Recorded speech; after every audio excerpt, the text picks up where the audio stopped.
আচ্ছা, কেমন হয় যদি মাত্র ১৫০০ টাকায় পাহাড়, মেঘ, ঝর্ণা এবং মাইনকার চিপা গিরিখাত একসাথে দেখার সুযোগ পান?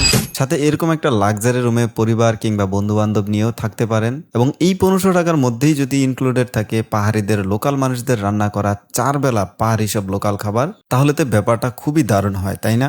ভিডিওটা শেয়ার এবং সেভ করে টাইমলাইনে রেখে দিন, কারণ আমি আজকে আপনাদেরকে বান্দরবনের মধ্যে সবচেয়ে সস্তা এবং আন্ডাররেটেড একটা ট্যুরিস্ট ডেস্টিনেশন শেয়ার করব।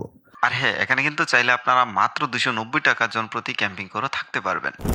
এই জায়গায় আসতে হলে বাংলাদেশের যে কোনো প্রান্ত থেকে চলে আসবেন চকরিয়া বাজার। চকরিয়া থেকে সিএনজি অথবা চাঁদের গাড়ি করে চলে আসবেন লামা বাজারে। ভাড়া একই, জনপ্রতি নিবে ১০০ টাকা করে। আমি সাজেস্ট করব চাঁদের গাড়িতে করে আসবেন, কারণ খোলামেলা গাড়িতে পাহাড়ি সৌন্দর্যটা একটু ভালো এনজয় করা যায়। প্রায় ৪০ মিনিটের মধ্যে আমরা চলে আসলাম লামা বাজারে।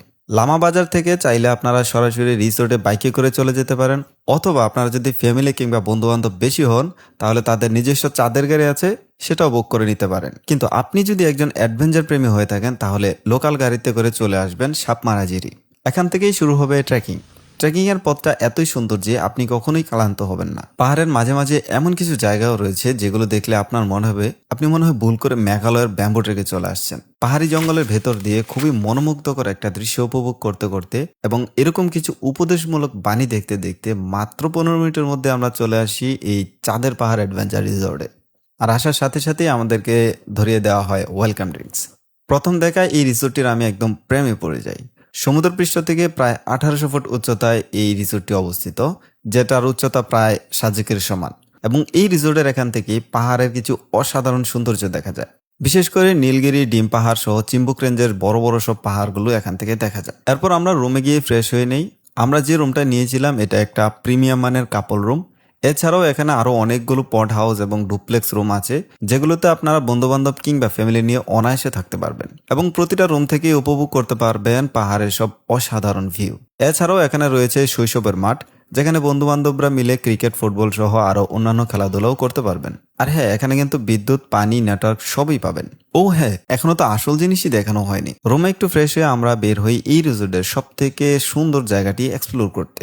এই জিরিপথের নাম মংখং জিরিপথ। তবে সামনে কিছু আরো ইন্টারেস্টিং গুহা বা গিরিখাত আছে, যেগুলোর নাম শুনলে হয়তো বলবেন।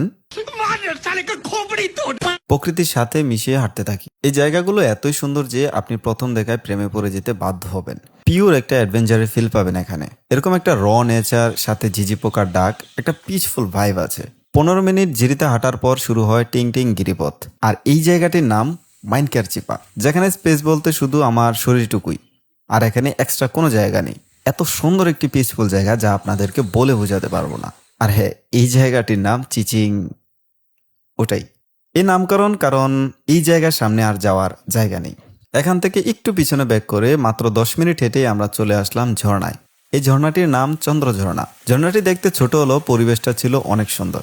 এরকম একটা পাহাড়ি প্রাকৃতিক ঝর্ণায় গা ভেজানোটা একটা থেরাপির মতো কাজ করে। ঝর্ণায় সুন্দর একটি মুহূর্ত কাটিয়ে আমরা আবারও রিসোর্টে ফেরত আসি। রিসোর্টে এসে আমরা দুপুরের খাবার অর্ডার করি। দুপুরের খাবারে ছিল চিকেন লাক্সু বা মুরগির ভর্তা, সাথে নিয়েছিলাম ভেজিটেবলস এবং ডাল। এখান থেকে আমার সবচেয়ে বেশি ভালো লেগেছে এই চিকেন লাক্সুটা। পাহাড়ে আসলে দুইটা জিনিস কখনোই মিস দেওয়া যাবে না, একটা হচ্ছে সূর্যাস্ত এবং সূর্যোদয়। পাহাড়ের উপরে বসে খুব সুন্দর একটা সূর্যাস্ত উপভোগ করি। এরপর সন্ধ্যার দিকে আমরা নাস্তা হিসেবে নিয়েছিলাম মুন্ডি বা নুডলস ভর্তা। এটার টেস্ট সবার ভালো নাও লাগতে পারে, কারণ এটা মারমাদের ঐতিহ্যবাহী খাবার। সবশেষ রাতের খাবার হিসাবে নিয়েছিলাম আমরা ব্যাম্বো চিকেন সহ আরো কিছু আইটেম। সো এই ছিল আজকের মতো। ভিডিওটা কেমন লেগেছে জানাতে পারেন এবং সেভ করে রাখতে পারেন, যেন ভবিষ্যতে ট্যুর দিলে হারিয়ে না যায়। দেখা হবে পরবর্তী কোনো ভিডিওতে। আল্লাহ হাফেজ।